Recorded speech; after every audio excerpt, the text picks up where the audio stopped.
Hey guys, how's it going? Dan here. Hey, look, I know you wasn't going to hear from me for a few more weeks. I changed my mind. I came across something up here I want you to see. You know me, I'm a stickler with evidence. Anyway, I have never taken you to this one spot.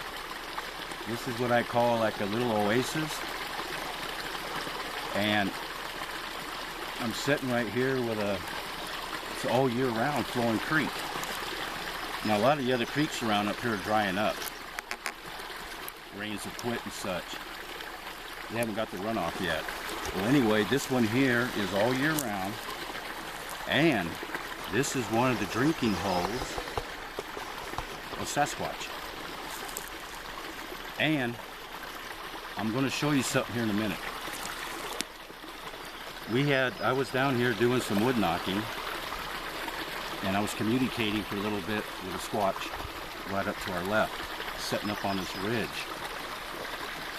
Now I got another one that's over here on the other side, and I think there's two of them, and we just saw one right behind us a few minutes ago. Well anyway, we're sitting right in here because this is a hot pocket for a Squatch to forage for food, and of course plenty of water.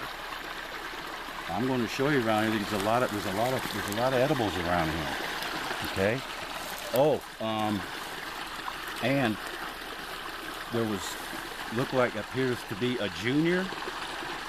Come down here. You came down here to get a drink of some water. Come here. I'm going to show you. Come on over here with me. Come on that side. And right here, guys, we got two prints. There's one here. Get this out of the way. We got one right here. There's your toes. There's your heel. And there's another one right here. Here's the heel. And he went like this and came up here. So we have about 13 inches. And about 10 to 11 inches. Now this represents, this is either two Squatches or one. My guess is, I think it's just one, because the feet are angled. If you look at my feet, I'm going to represent what it's doing. There. Now if you see my feet, that's exactly how the prints, now you go back to the prints and see how they are.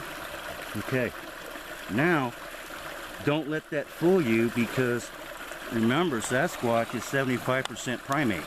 So primates do kind of erode a little bit, okay? So it came down here to get some water. We're like in the early afternoon right now. We've been up here since this morning, up here in the Sierras. Now I'm in a different area.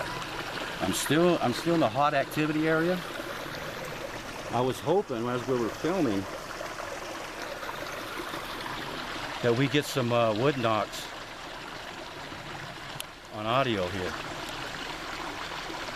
They seem to kind of quit a little bit. Now, follow me and I'll show you something else.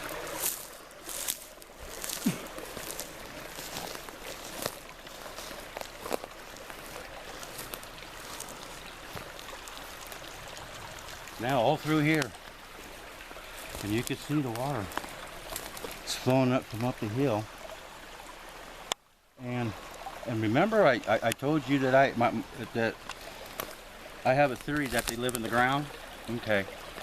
I wanted to bring that up to your attention real quick, see, because in this vicinity there is an abandoned old gold mine, okay? My guess is, I think they're living in it.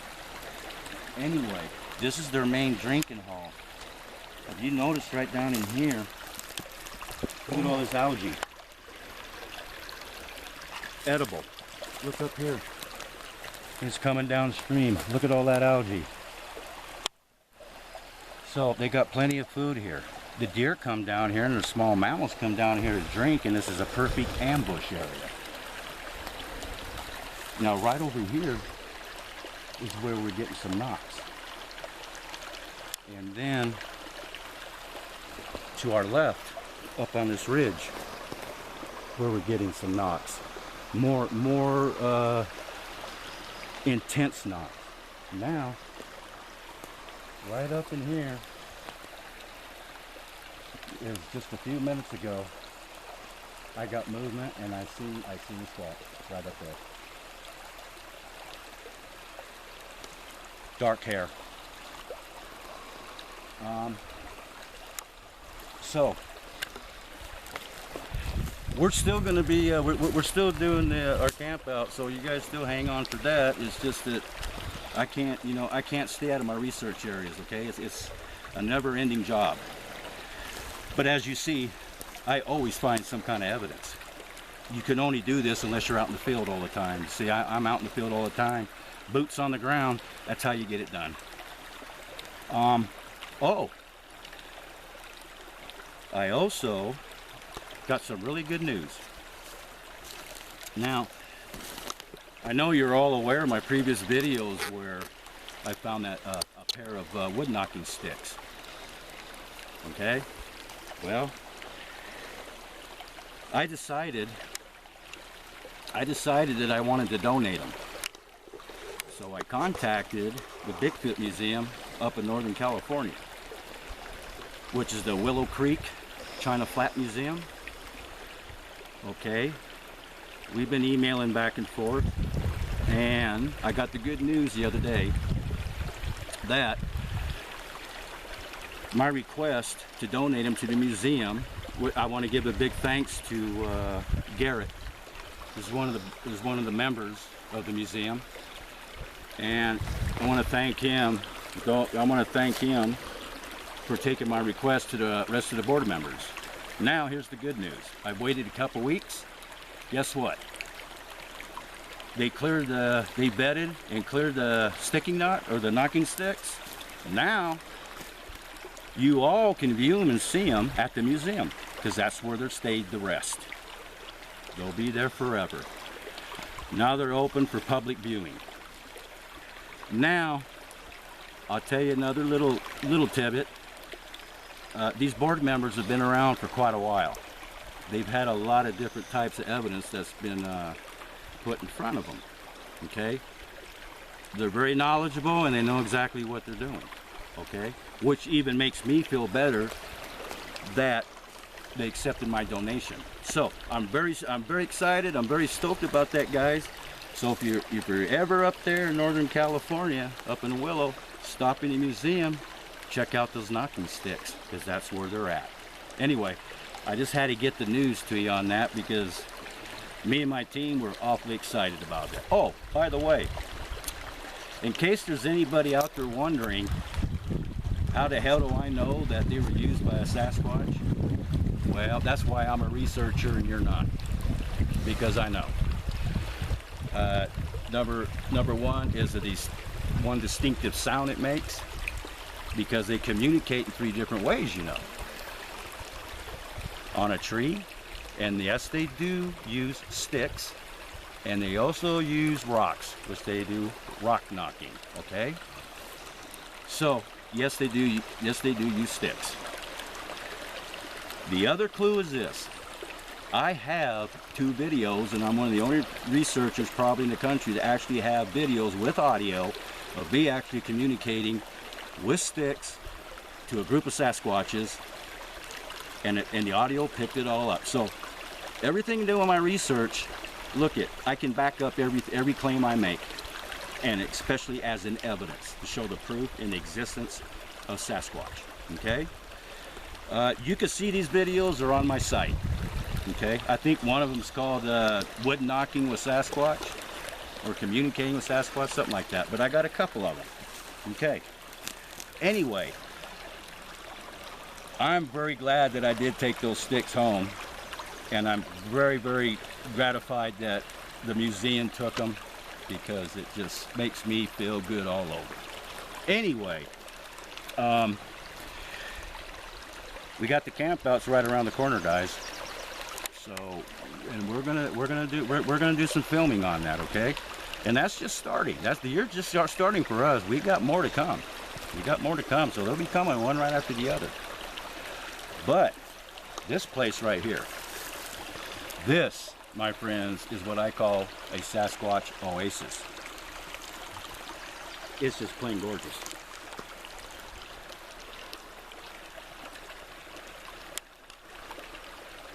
You can go ahead and give them a whole 380 if you want, my man.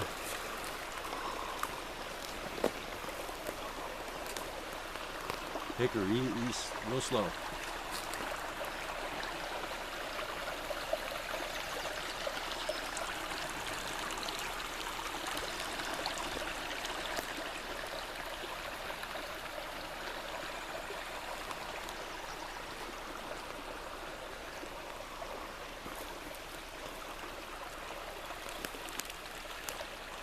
Well, guys, we're gonna go ahead and get back to work. I wanted to do this one for you, and like I said, I'm a stickler for evidence. I had to show you this, and I wanted to show you this area too, because I've never, like I said, I've never taken you here before. And it's getting really quiet right now. Really quiet. Now it's what I call basically a dead zone. Guys don't hear squat, do you? Except the running water.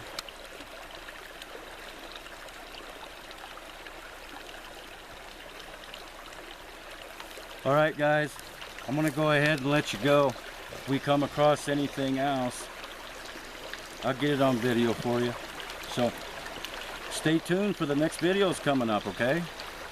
Because that's where we're going to start the campouts, and that's where the action is going to start. So I hope you like this video. I hope you like to see some more evidence. And until then, I'll give you a good big goodbye and a big salute, you guys, and I'll see you in a couple weeks or maybe a week. Gotta go.